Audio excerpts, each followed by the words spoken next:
1991 marked the beginning of a series of peace efforts.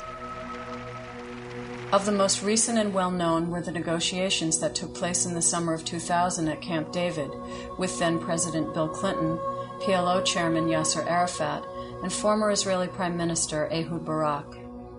The aftermath of their breakdown is perhaps the clearest example of the Israeli PR machine at work. There are two pieces of this narrative that the Israeli propaganda machine has been very effective in convincing everybody of.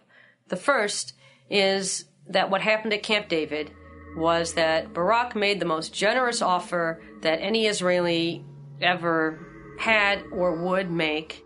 Arafat answered with violence. The charismatic crusader for a Palestinian homeland has rejected what many thought was the best peace deal he could get, and he's failed to stop the terror. In fact, 2 years ago, Ehud Barak did lay it all out on the table. A Palestinian homeland, giving back over 90% of Jewish settlements, even a plan which divided Jerusalem.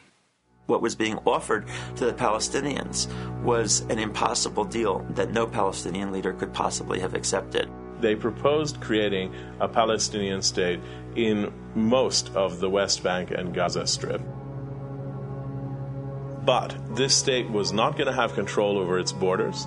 It was not going to have control over its airspace. It was not going to have control of the only resource, natural resource in that area, which were the major aquifers. And it was going to be bifurcated and crisscrossed by Israeli settlements and Israeli roads. So it was going to be broken up into at least 4 or 5 different pieces.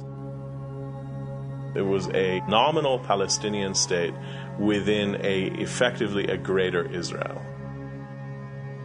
It's as if the Palestinians have been put in the basement of their house, and they, might be allowed most of the rooms, but Israel gets to control all of the hallways and some of the rooms. So you want to go from your living room to your bedroom, you got to go through an Israeli checkpoint. You want to go, from your kitchen to your bathroom, you got to go through an Israeli checkpoint. Well, do you really control your house under that set of circumstances?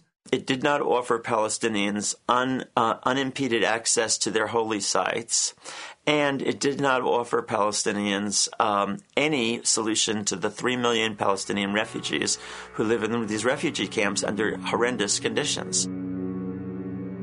The occupation was not being dismembered, it was being made more efficient. It was being consolidated, where Israel would maintain its strategic interests, whether it be hilltops, whether it be water, whether it be different agricultural things that they had interest in, and the Palestinians would have what was left, basically. And if they wanted to call it a state, they could call it a state.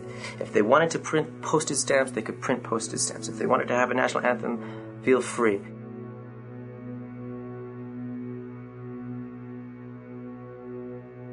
The second myth that the Israeli PR machine was able to spin was that Arafat, having rejected the deal of a lifetime, then incited the Intifada out of spite.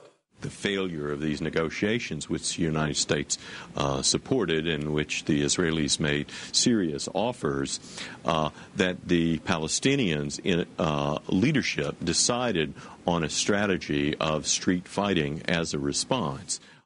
When this latest round of violence broke out, if you look at the editorials that ran in the big American newspapers, they overwhelmingly said that the cause of the violence was Arafat's rejection of the Camp David Accord, and they blamed the Palestinians, and they sided with Israel.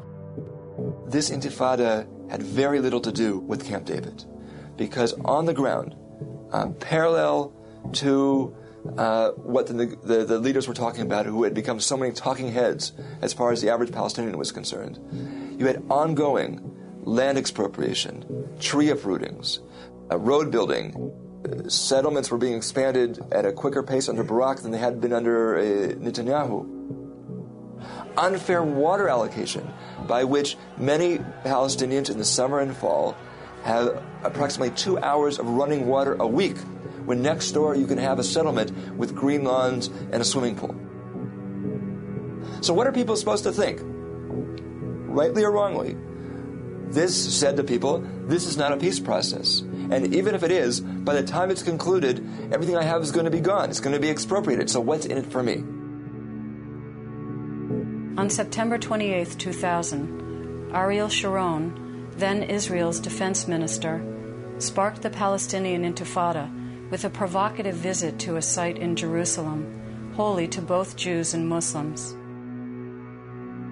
Surrounded by hundreds of riot police, Sharon strode onto the contested sacred site as a demonstration of Israel's control of the area. Sharon was met with protests from Palestinians, who began hurling rocks at police and who then stormed the holy site. Israeli riot police fired tear gas and rubber bullets at the protesters. The rioting quickly spread to other parts of East Jerusalem and to Ramallah in the West Bank. Dozens, both Israelis and Palestinians, were injured. The Palestinian Intifada had begun.